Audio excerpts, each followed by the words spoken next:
Welcome to The Bag Season. This podcast delves into a wide range of topics, from the successes and challenges of industry professionals to the latest trends in business. Introducing the host, Brynn Cooksey, the Air Doctor, and Ringo. Listen and watch other episodes on all podcast platforms and on our website at www.hvactrain.com. If you want to join us on the podcast, contact us at info@hvactrain.com. Welcome to episode 1 of the Bag Season. My name is Brynn Cooksey, and I get into a conversation with a longtime friend of mine, Ringo. This conversation talks about Dan and I's start, how we met, and then kind of how we transitioned into the industry. And then we also going to talk about some of the things you can expect from this podcast. This podcast is going to cover the highs and lows in business. And the reason why we call it Bag Season is that when you're running business, there's always a goal in mind, and we call it the bag. The term kind of came from the fact that heating and cooling companies traditionally make most of their revenue between, we'll say, May and August. And with he and I's background, we always call that the bag season. So it's been a common slang term or inside joke that we talked about, and we decided to name it the name of our podcast. So this conversation, super authentic. You get to hear a lot of me and Dan's stories and how we got to know each other, and then kind of what got us to our point today. And then leaving here, we're going to have a ton of guests, and we're going to talk about the real issues in business and how we can get to the bag. So stay tuned, listen up, and we'll talk to you soon. All right, welcome to the bag season. I got my main man, my OG here, OG Dan Ringo. What's up, brother? What's going on, Brynn? We live. We live. So this has been a long time in the making. We've been talking about doing this for a while. We finally got it off the ground. So this is the Bag Season podcast. We this the first episode, and Dan, tell them a little bit about what the Bag Season is all about. Bag season is about wins. It's about pursuing goals and overcoming obstacles to get to the end result, which is what you set out to begin with in your journey. And so many things can comprise what we call the bag. It can be materialistic, it could be financial, it can be certifications, it can be many things as far as getting to the end result, which is ultimately getting to that bag. And we're always in season of hustle. So it's always bag season. So regardless of we either fall back or spring forward, spring, fall, summer, winter, no matter what, it's always bag season. Yeah, we've been saying this title. This has been a slang term we've been using for years, and it kind of came from the standpoint we both got like a heat and cooling background, and what many people don't know for the general public, like an HVAC contractor, they make the bulk of their revenue from May to August, and it was just like, hey, we can't take off, it's bag season, and it just kind of grew from there. So it's kind of dope to see something we shared as a kind of a slang to kind of come up into this concept, and we got other people saying it now just because it became so popular. Absolutely. So you and I, we've been rocking for a long time. Dan, tell them how we met. So again, I just flew back in to Detroit. I spent this week in Virginia and New Jersey and Philadelphia, and I was talking again about you and your amazing story. And each time I begin with, we met when you were in high school, and I happened to be teaching a class at a local trade union for boilers, and I think the class was actually covering furnaces and fuels and combustion. And you happen to be taking that class as a senior in high school at night with I think a classroom full of adults, people with mortgages and kids and alimony and a bunch of other things. And you were in high school with your backpack coming in. I'm like, who is this kid? And, and you were just knocking it out the park. So again, I was impressed from day one, and we've been rocking ever since. And I think that's been over 20 years ago. It's been over 20 years. So it was end of 2020, 2002, 2003. And shout out to Pop. So I had expressed some interest. I wanted to get into the skilled trades, and he worked it out where I can attend those schools. And it was kind of fun to me because it was like another class from high school. Like I just had to drive to get to it. It wasn't like anything different. I did my homework and it was kind of much it, but I really didn't realize kind of what platform that gave me as far as starting out that early. So yeah, man, over 20 years we were circling out. I was studying and it was funny. I was even taking my boiler books to high school during lunch, finishing my homework to take it in class. So we've been at this a long time. And one of the things me and you talk about a lot is that everybody sees kind of the fruitage now of the work we put back in 20 years ago. Oh, They think, absolutely. yeah, they think it's a new thing, but it's not. Just tell them how long we've been grinding on this. Yeah. So again, it's just like compound interest, and I think again, both of us can really attest to that. And if as you learn more about our journeys, you will attest to see the attestment to that. But it's it's things that it's building blocks, especially when you look at any career, but especially the careers in skilled trades. It's not. I think when you've heard me talk to individuals, especially recently with the BPI certifications, it's you can go wide or you can go deep, and the deeper that you go, it's almost you reap those benefits as your career goes along because you're picking up and you're adding, you're building a career, and it's going to take you places again into different bags, into different rooms with other bags that allow you to basically go after whatever you had your mindset on. So Hmm. it's been like I said, it's 20 years. It's hard not to reap some benefit of staying focused and locked in on something you've been pursuing for over 20 years. Absolutely. So I call you the OG just because the status I had. You was like my first trade school instructor, and you kind of seen you seen the start of this. But Dan, you go by many names. I call you Rubber Band Dan. I call you we call you the lawyer. So for the people who don't know, kind of give them the 10,000 foot view from the start of Dan all the way up until now. Oh, absolutely. So again, I like to claim skilled tradesman first. Yep. I got my start in the United States Air Force as a HVAC apprentice, earned my journeyman while I was in the United States Air Force, got my associate's degree in mechanical electrical technology in the Air Force, and then got out and got into a stationary engineering apprenticeship. But while I was in the military, I also got a boiler operator license and a third class refrigeration operator license, which allowed me to test out of the federal apprenticeship 2 years earlier and acquire my first class stationary engineer license with the city of Detroit. And I think I was 26 years old then. So that's like a journeyman level license as well. And from there, really started teaching courses because I think it was people were interested in how I was able to cut 2 years off my training and test out of the program.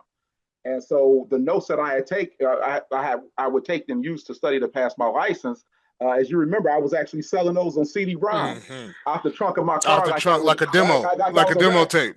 Yeah, like it was a demo tape. But it really helped a lot of people, get their licenses. And from there, I had 2 years left on my GI Bill. Finished my bachelor's degree and went to law school because again by then I was a union steward at the local union and I was going to negotiations, Brynn, and no one on our side of the table was a lawyer, and the school district would come in with everybody was a lawyer. So Hmm. I felt it was an unfair fight, and so went to law school. And while I was in law school, had the privilege and benefit of really going into different rooms, again acquiring different bags, and went to the management side of the table. And my career just took off from the management side and just kept getting promoted up to the executive ranks. And I've pretty much had every title and every position you can think of, from area frontline area manager to district manager, general manager, district manager, director of operations, director of engineering, executive Hmm. director, vice president, senior vice president, chief operating officer, and even started my own company in 2016 and ran that for 3 years. So CEO, all before, after I graduated law school, but before I eventually took and passed the bar. And there's a lot of things that you know about that Hmm. are in between that we'll get to. But again, it's always been in pursuit of something greater, Hmm. and utilizing those tools in the foundation. And I tell anyone, my foundation still comes from my knowledge and skill trades, and even for the role that I have now, even though it's a legal component, a significant legal component to it, the other side is still based in managing and operating a business that primarily serves skilled trade workforce. That's awesome. And one of the things I want to zoom in on, you didn't take the traditional path for law school. So, No, I'll say many people, I won't say most, many people, they'll graduate traditional college and they'll get their master's. absolutely, Yeah, and they're still relatively young. And you did this kind of like in your early 30s. absolutely. Yeah, one of the things I admire is like it was always, no matter kind of what externally was going on or what the public may view, you really didn't care. You were always going to do what you set your mind to, which is something I think a lot of people need to kind of get that goal. Walk me through what the experience like was in law school. So I love law school. I love studying law, and that's the thing that may intimidate some people when they hear that. But I will say to accomplish anything great, you need to find something in it that you enjoy that's going to carry you over when it gets tough. Hmm. And so I was probably the most excited entering law student probably in history. And I was trying to form study groups with people I didn't even know and met yet because I just wanted to really find my people and get together and really start to build bonds to kind of go after that. But law school was it's not hard, and I know people, if we're any lawyers watching this, may disagree. It wasn't hard in the sense from an engineering or a skilled trades perspective, in my opinion. But it's just a lot of reading, not as much writing after you get after the first year, but a lot of reading. But it does teach you how to think, and it taught me how to think in a way that's truly benefited me in executive roles and in business to distinguish myself from my colleagues and peers. But law school was a wonderful experience that I think at the end of the day, I wish it was something, and I'm really thinking about working with results mentoring and their founder, Charles Thomas Jr., to look at how we can put something together to really maybe introduce like what the first year of law school is like to youth, to get them to start thinking in that way that really can serve them from a problem solving perspective, and then thinking in the ways in which may help them critically think and really build building blocks for success for them. So Yeah, again, I shout took out the to Chuck. 5 year part-time route. Yeah, yeah. Shout out to Chuck. That's an awesome goal. So fast forward now. Now you in this clean energy industry, and you and I joke all the time. It's so massive that you really can't get your Okay. fingers on it. Like it's like the Matrix. The more I go into it, the deeper I realize that there's some type of remote specific abstract company I've never heard of, and they're highly profitable, and they don't market just because it's such an industry that's so niche. Tell me about what you found out about the energy efficiency industry, and tell us a little bit more about your role now. Absolutely. So, and I have to always say, and I share this, is that shout out to Walker Miller and the opportunity that the company gave me to enter this space. Number Mhm. one, because when I thought of energy efficiency prior to learning of this particular sect of the business, I thought more power plants. From you and I Mhm. background as well, being power plant operators, I'm thinking of energy efficiency. I'm thinking of the ability to reduce the amount of fuel consumed, which is still all the same, Mhm. but Mhm. to output from the plant to reduce the price per kilowatt hour in the plant to the consumer. So I'm thinking of superheaters, economizers, air preheaters, deaerators, things of that way that allows me to burn less fuel. And so to not even think about the application for residential, commercial, industrial, multifamily units, and the measures that I had that I really put no thought or interest into prior to coming into the industry has been phenomenal. So again, and how massive the amount of money that the government and utilities and ratepayers have invested to really bring about this impact is huge. And I, again, like you, I think you told me about this industry first. You would talk about it, and then when I went to Walker Miller, I was like, "Hey, this is real. This thing is really big." Yeah. And so when I started there, I was senior vice president of operations and transitioned to market development initiatives. But now at Seal, I'm vice president of all of operations for the company, as well as the in-house legal and compliance for the company. So again, it's really delivering high level performance for our clients, but then also mitigating and rooting out as much risk in our operations to perform those in an efficient and a safe manner as well. So again, the industry is almost like a best kept secret. A lot of when you start to Mhm. look at skilled trades, and I have to make sure that I'm including weatherization, on par with electrical, plumbing, HVAC, and carpentry, because I think it's not there yet in the minds of most people, but it's definitely should be, and I think it's on its way. Mm. So, what does the next 5 years look for the OG? What's personal? What's professional? What does it look like? Because you're always on a move. You're always doing something. So I know something's in the pot cooking. What's going on? Absolutely, I think I found my forever home here at Seal. I'm really enjoying it. Again, it's a kind of like the culmination of something I started 20 years ago, to be actually practicing law, and also I will never not be in operations. I mean, I Mhm. think that's part of who I am. But I think really utilizing, number one, the law degree to help position the company in a way to help it scale and help it grow, and provide that value to our clients is something that I can see. I think that's going to be the next 20 years. I think Mhm. beyond five. And really, as I share with people that I mentor, inside or outside of the organization, is that personally, I don't necessarily have another role or title that I feel I need to go to. I'm content. It's really about helping those that are coming behind me to get to where they want to go. So really, I think I'm at that position now, like you said, as OG, as to how can I help, uh, everything that I've been through, the success and the failure, and really pass that on to others to help them navigate, to get to where they want to be in their careers. I wish everybody gets to a position or have a role that they enjoy as much as I enjoy mine, and see the challenges, um, that they welcome to, they wake up looking forward to really help them, navigate their career. So that's kind of where I am. So Mhm.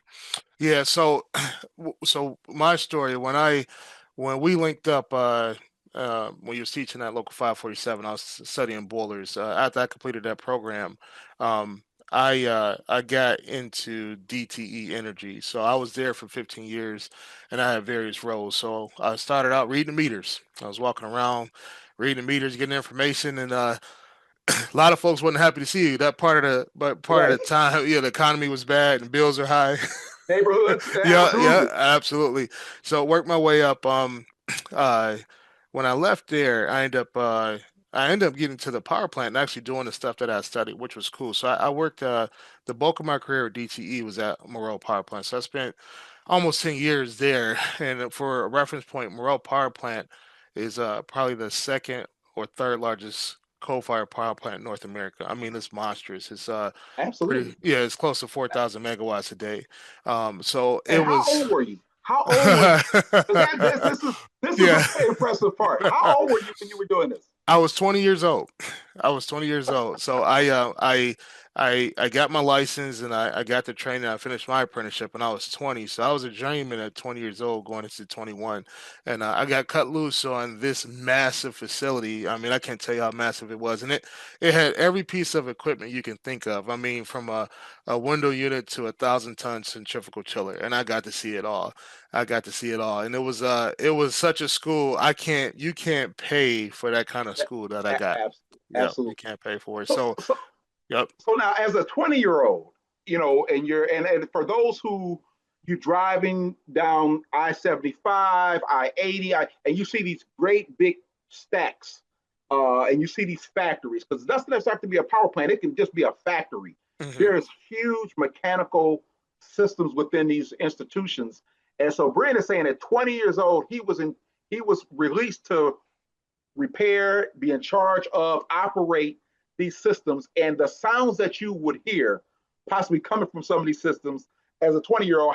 What type of how did you overcome the fear when you first heard some things, and being able to get used to those type of sounds? Yeah, like the first day I was there, I was looking for the boilers that you would talk about in school. And when I would look for the boiler and it was like, well, you're standing next to it. And the scale is like you're literally standing next to they put the boiler in place and then they built the building around it. Like yeah, so that kind of blew my mind. So it was a huge culture shock because my parents they ran a heating and cooling business, so I had the fundamentals in the residential equipment background, but this was a whole different beast and animal. So yeah, it took a while to just to kind of get over the sticker shock of just how big things were. Like, yeah, how massive it was. And then from there, I went to school. So, like you, I ran into the challenge not away, and I just kind of made it my point. I'm going to learn about every single nut and bolt on this machine, and every system, and learn it in and out, and on my own accord with my own money. Um, I would get permission, even if I had to take vacation time. I would go and seek the training out just to become acquainted with the technology. And when I left there, I had complete command over all the equipment. I knew how everything worked, all that kind of stuff, and it was a pretty good feeling that I was able to accomplish that. And that's the bulk of a lot of my expertise came from. I mean, listen, anybody who sees, I've learned so much from you. Everybody who sees, your presence online and the value that you've brought to the industry from an educational perspective for old, middle, young is to be commendable. But also the thing, this is the bag season podcast.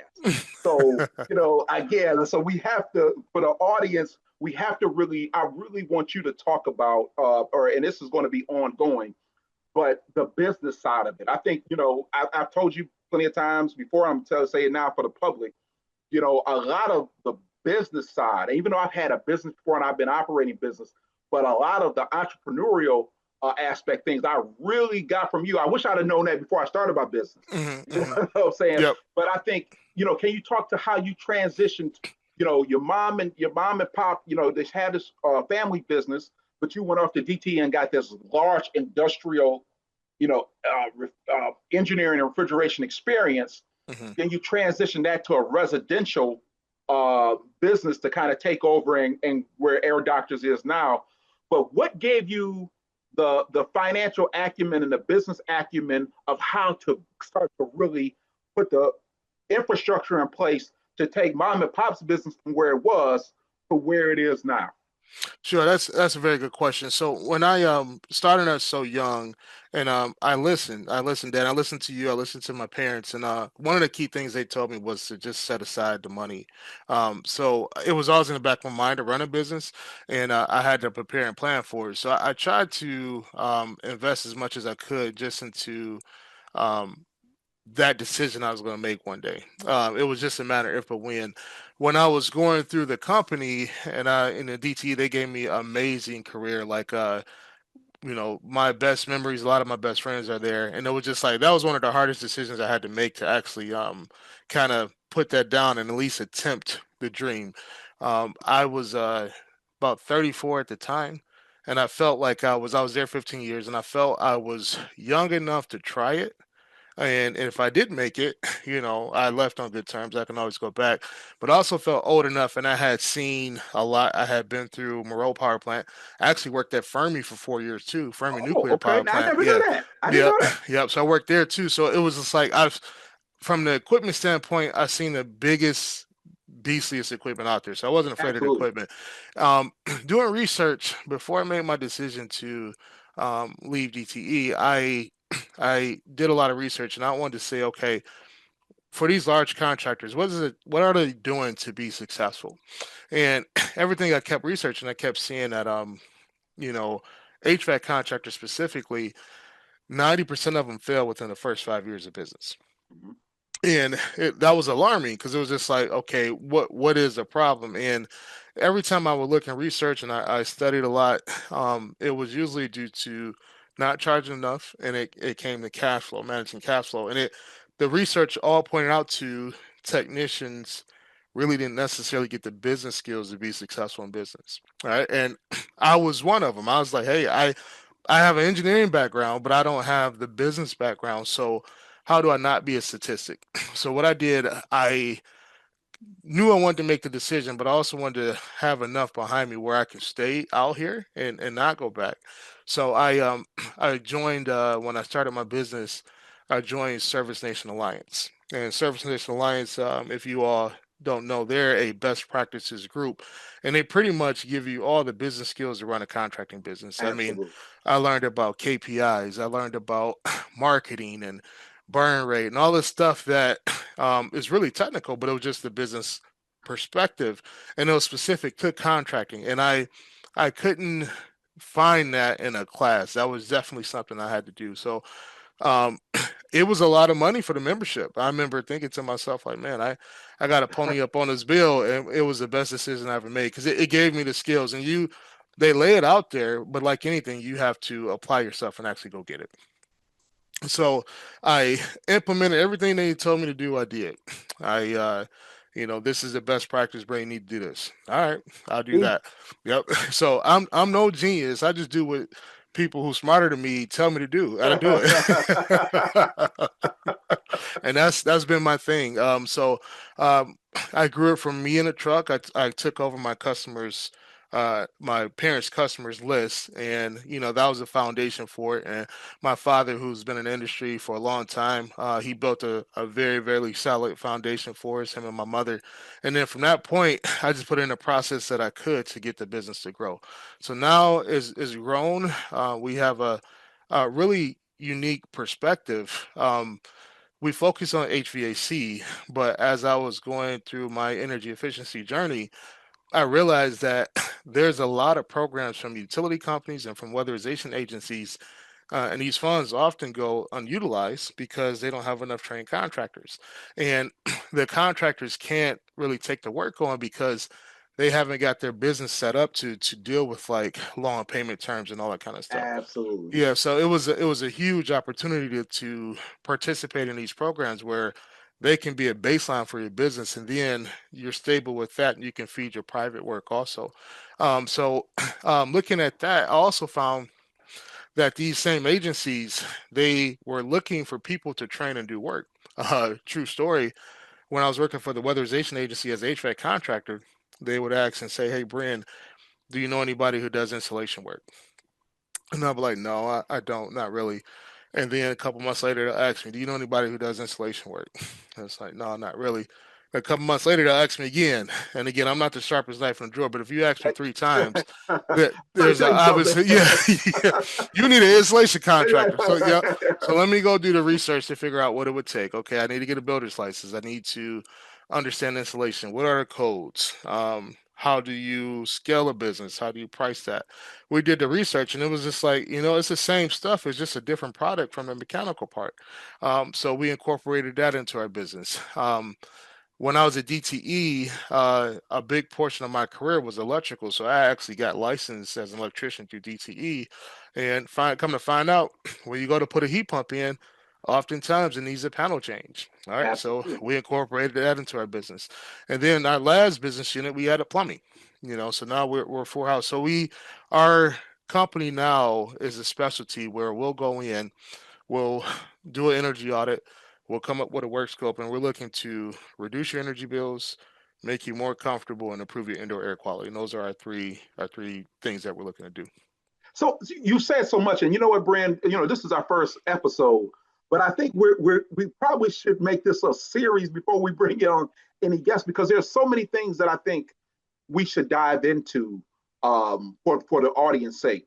Because you started off with just yourself, Mm-hmm. I believe in Jade, Mm-hmm. and then I think you went from you to you and Melissa. Mm-hmm. Okay, so that it's something when you look at seeing air doctors now on LinkedIn, you see it on social media. You had commercials that were appearing during Monday Night Football. Someone can say, "Oh, well, you know what? He had a head start. He had a mom and pop that put him in the business, and that's not necessarily the case. You had to build this. You had to invest. So, if and maybe we need to make, depending on how much time we really have left for this conversation, Mm-hmm. but maybe make a setup where you really talk about starting from that, not chucking the truck, but bringing in the van, bringing in the van, Yep. and really how you got there. Because everything that you talked about, because I know the story, Mm-hmm. the investment that it took, and again, it's not saying, of course, everybody know Brynn is highly intelligent. He sells. He don't go for the country preacher. He's a smart guy. He's a very smart guy, but he is saying the truth about. And I've seen this firsthand in his elevation, but how he's invested in the steps he took to really scale this business. And I think for a lot of trade allies that's listening to this and watching this podcast, is to really say, okay, what am I doing wrong? And what am I willing to do? And that's an internal question to be able to go from where I am now to where I see now, where I'm able to earn, several $1,000,000 on this business, and then maybe set up this other vertical to get into weatherization, and maybe with that experience, or even merge or partner with individuals, but you still got to have the processes and infrastructure in place. So depending on how much time we have left here, I would love to kind of maybe even go into that, because it's one thing to see, like we said in the beginning, the product as it is now in 2026. Yeah. So that product in 2019. Yeah, it's no, it's definitely been a ride. Yeah, getting out of the truck. So once it took me over a year, and that's one of the things too. You got to do your research on some kind of these major decisions. To even find out where some of the work in business were at. So when I left DTE, or 2000, the end of 17, 18, the beginning of 18, I studied for a year just trying to figure out exactly what's what. Just trying to position myself. Okay, who do I need to talk to? So it was a year in time, and it was a lot of sleepless nights. And shout out to the wife. It took me about a year to convince her, that this is the move we need to make. And she like, man, you out your mind. You've been grinding to get into this company for this long. You done went to school with it. I was dating her while I was going to your class, so she's been with me from the start. She's seen me reading the boiler books at the kitchen table, and then you're gonna leave this to jump into a business. And oh, by the way, the business has a high failure rate. It took me a year to convince her. And you were doing extremely well. Let's Yes, absolutely. monetarily. This is the bag season Yeah, podcast. absolutely. Yeah, we was doing well. We were living good. We were traveling. Armadale, All that we had the good Cristal, stuff. Yeah, absolutely. Cartier glasses. Yep. Listen, So the hunger was there. It's like I could be doing better. One of the things that was driving me, Dan, it was just like, what if you had you when you started your career? You know what I mean? So it's like just one of the things, kind of selfishly, it's like, man, I can really impart some change onto a lot of folks, and it takes absolutely. it. I try to stay humble just because a lot of people help me get to my position, but at a certain Absolutely. point in time, you also have to realize how valuable you are, and it's like, Absolutely. if I don't make the jump to get into the training and stuff like that, I may never change the tide to where different communities can do better. Better Absolutely. techs can have better careers and stuff like that. So no, we jumped in feet first. I started out, I was answering my cell phone and taking calls. I figured out how to market, and we were moving and grooving. And then it got to the point where that was unsustainable. And we had our two small children at the time. So I told Jay, you're gonna focus on the kids, and let's get somebody to help at least get the phones answered. Mhm. And Melissa was my first employee. Shout out to Missy. And when I gave her the cell phone, instantly when I took those hats off, the business grew, just because I had somebody, a point of contact, to answer the phones. And then just because of being more organized and making a jump, Miles, shout out to Miggs, he was my second employee. I was able to double myself, and it was just rinse and repeat. I just kept doing that to get the business to grow. So no, it's definitely a grind, but you have to do your research and put the proper steps in order. And businesses grow on people. Like you have to train people to replace you, which is kind of a scary feeling, a weird feeling. But you have to train people to get you off of that so you can focus on actually getting it back. Absolutely. And so to get to that bag, and this is, and you know what, we're gonna probably really review what we're talking about, and really have some segments, because I think we should cover this with some of the individuals that we bring on that are CEOs or entrepreneurs themselves. The thing that you talked about that really is its own episode is identifying the right talent. Hmm. Because Hmm. you mentioned Melissa, you mentioned Miles, and those are two rock stars and have become two bedrocks of air doctors and HVAC. Hmm. But you had to identify and see and nurture, Hmm. cultivate. Yep. But that required a lot of you. Hmm. And so I think the message for entrepreneurs is, what do you have that you can, or you're willing to impart? You've never looked at as a competition between you and those that you have Hmm. hired. Hmm. So your ego has to be in check, Yep. to allow individuals to make mistakes, learn, and help the business grow, so you can be strategic and focused on where you need to be. But I think a lot of times that small business owners, because of maybe the lack of experience in hiring and recruiting and retaining. And so therefore it's a constant turnover, and it really burns them out. It frustrates them, and they say, I just don't want to do it, rather than maybe saying, let me find someone who can do this for me.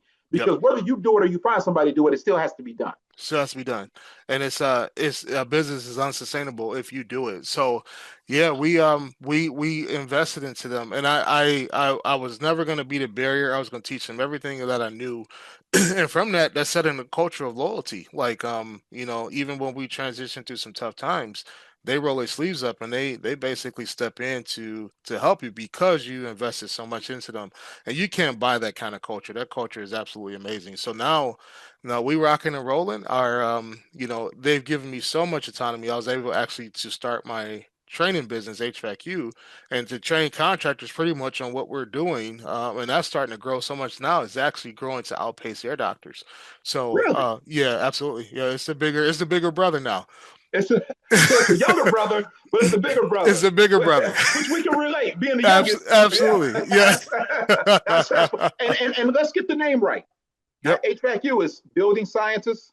So building scientists is a division. One of the things we were running into when we were in an energy efficiency industry, which is really some of our biggest clients, when they saw the name HVAC, they really couldn't relate to like a lot of the home performance training that we did.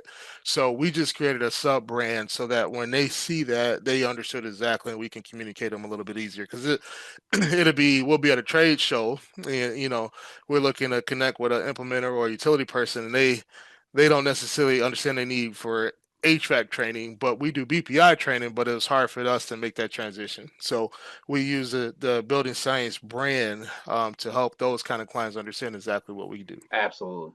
Absolutely. I wanted to ask you about that. I think both of us can talk about is that decision to leave a job. For those who may be watching that, to say, because whether it's this is getting to that bag of saying, hey, that decision to quit and pivot. Mm-hmm. I won't even say quit, but to pivot into something new. Yep. That's a whole episode. That's a whole discussion. That's a whole episode. Yeah. There's a lot of emotions. A lot of emotions going to that. Like, no, there's some sleepless nights. We should definitely make that a separate episode. Yeah, that's what I was thinking. I said, because what you were saying, I mean, you was gifted at and being a young guy, you could have easily said, man, I'm making a couple hundred. I'm 20-something. I'm good. What if I just stay? Listen, you were good. It's like I could stay right here, let it grow, take my incremental. Hey, manage the risk. I'm gonna stay right here. Yeah, I'm gonna get there. Yep. So to walk away from comfortability requires a hunger that most people can't understand. Mm-hmm. To walk away from comfortability, to say, yes, I am comfortable, because usually you have to be uncomfortable to make a change. Absolutely. But to make a change when you are totally comfortable means that you have a dream, you have a goal that you cannot acquire from your position of comfortability. And that what makes you uncomfortable is not knowing whether or not you can make it true. Absolutely. And that weighs in your mind. And you also have to grow into the confidence that I'm a bet on myself. Like, yes. Yeah, I'm betting with the house money. I'm gonna bet on myself. We're both hustlers at heart. I'm gonna put food on the table no matter what. So it's like, Absolutely. yeah, like as long as I got my health in my hands, I can make something happen. So Exactly. yeah, it was that mentality. So it was just like I could have stayed and I could have been happy and it would have been a great career and all that other kind of stuff. But we've trained the last couple of years over 1,000 people just in building science, and I've seen businesses launch. I've seen Absolutely. careers. I've seen people get promoted. I've seen all kinds of stuff, and it was just like the satisfaction to see the community change. I would have never got that. Right. So yeah, no, it's a whole nother topic itself.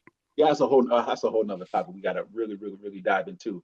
And I still think too, we really need to dive into scaling. I mean, personnel, because Yep. when I look at some of the people who have come through over at Walker Miller, and even some of the contractors at Seal that we have in the D2C program, some of the contractors, they're small mom and pop shops, Mhm. and they're really there, and it's really getting them to see and I think this podcast will be a great vehicle for them to really ponder, their appetite to grow their business for legacy, Hmm. to take their business from being their job to generational wealth. Yep. To something that you create, like we used to joke that Air Doctors is its own entity over in the corner that requires It's a things. living, breathing thing. It It's needs to got be fed. Yeah. it has to Yep. be Yep. taken care of, Yep. and so, but you have to see it as such for it to give you everything it wants to give you, but Hmm. it requires that you give it what it needs in order to return. And I think that when you really start talking about the bag, because even beyond skilled trades, looking at the untapped potential and weatherization and opportunities, it's the structure. And we start looking at utilities, it's really making sure your business is compliant, which I can Hmm. speak a lot to and really want to help those individuals. But you're the A1 example of how you're establishing from step one. So when you look to step 20, it's been those building blocks of making sure, again, the marketing, the insurance, Hmm. protecting yourself financially. Asset uh, protection. Yep. Asset protection, that's a whole nother Mm. episode. I mean, Yeah. we got to get some of these things wrote down already, Yeah. but Yep. I think these are going to be key to really help people. How am I getting to the bag where again, where now I can go out into the community while my business is earning me money and the business is taking care of the people who have been rocking with me from day one. But Hmm. I can now take this to see how far it can go. And then maybe to the position where I just met with a partner that SEAL has out in the New Jersey area, Allied Experts, where I was meeting with the founder, and he sold to private equity. He's Hmm. still on, but he's realized the dream. He started it, grew it, sold it. Yep. You know, He's done. Yeah. that Absolutely. Yep. so absolutely. Yeah, it's no, we got a lot to talk about. It's no, I'm so looking forward to everything that's in front of us, and no, it's like I said, it's been a pleasure seeing your thing grow. Dan, you have been instrumental in my growth. Just even your positive attitude when you were interacting with me as a young buck. Like it was kind of funny. A lot of the older adults didn't want to see me there. And it Oh was, yeah, yeah, yeah, okay, they yeah, didn't want to yeah, see me yeah, there. And it was yeah. like, you gave me the positive spin and the confidence you instilled into me. It was like, okay, I can do this, because it was just like, they looking at me, they rent due tomorrow. I got homework after Absolutely. And, that. and they were projecting. I saw the Yeah. projection Yep. of number one, how is this kid where I am today? And if your thief is comparison is the thief of joy. Yep. So they were comparing you to themselves rather than saying, if this kid is smart enough to be here, then I'm in the right place, regardless of where I've been in the past. Hmm. Yep. Again, I passed the bar in my 50s, but I can't go back and go to somebody in their 20s and go, well, again, my journey is my journey, My journey. Yep. and your journey is your journey. And I saw the envy really Yeah. of this young guy and going to Cass Technical High School on top of that, which for those who don't know is, one of the best high schools in the nation, is academically rigorous, and it has a fantastic reputation with a lot of storied alum. And so Brynn is coming from that high school, downtown Detroit, and they come into my class in the evening. And I had a pretty good class where I had essay questions. I Hmm. didn't do the simple multiple choice. You had to really answer questions and give explanations orally in class, Hmm. because ultimately one of the things with the trades license and boilers is that you have to do an oral examination. So Hmm. we wanted to get as many reps in class to get people used to talking about the stuff. And so Brynn was balancing that and his day job in class. Yep. And I think that you handled it extremely well. And you just like some of the other things, you were probably the top student in the class and then as well. So that's just what it is. No, no, it was an amazing time, and I wouldn't trade that for the world. But now we're looking forward to that. We're gonna push this out, um, push it out to the community so that they can see it. So, for those following the podcast, it's gonna be up on Spotify. It's gonna be up on YouTube. We're gonna post clips on LinkedIn, and then we're gonna give you an email address in the show notes so that you can reach out and get an invite to the bag season. But totally looking forward to it. Dan, any closing remarks? Oh, yes. Get ready, boy. Get ready to get in the bag. We're about to get into the bag. I am so excited for what we're going to be bringing to the community. And it's not just skilled trades. It's going to cover business. It's going to cover other careers. It's going to cover other journeys. And we have, I think, a potential guest list of 40 to start of just unique, phenomenal individuals across this country that will be joining us for conversations. And hopefully that you really learn and get a lot out of the conversation. I'm looking forward to it. And there, my friends, is the first episode of the bag season. All right. We'll holler.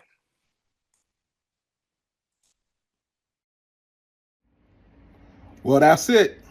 That was the first episode of the Bag Season podcast featuring the Air Doctor, Brynn Cooksey, and the OG Dan Ringo. Today, we talked about our career pathways to where we started to where we are today. A lot more to come on that in future episodes where we're going to talk about pivoting. We're going to talk deeper into entrepreneurship and business marketing and a bunch of things to help grow and scale your business and to move from one season into the other. But remember, it's always bag season. We hope that you enjoyed the conversation. A lot more things to come. Again, a real deep guest list that we look forward to having these conversations with. And we hope that you stick around and learn and share and grow with us as well on this podcast. Again, Dan Ringo, the OG, out. For Brynn Cooksey, the Air Doctor, we'll talk to you later. The Bag Season podcast is a production of HVAC U, focused on real conversations around HVAC, building science, energy efficiency, workforce development, and the business side of trades. We bring unfiltered insights from industry leaders, contractors, educators, and change makers shaping the future of the built environment. The views expressed by hosts and guests on the Bag Season podcast are their own and do not necessarily reflect those of HVAC-U or its partners. This podcast is for educational and informational purposes only and should not be considered professional, legal, financial, or technical advice. Subscribe on your favorite podcast platform and leave a review to support the show. Follow HVAC-U on School for training, certification, and workforce development opportunities.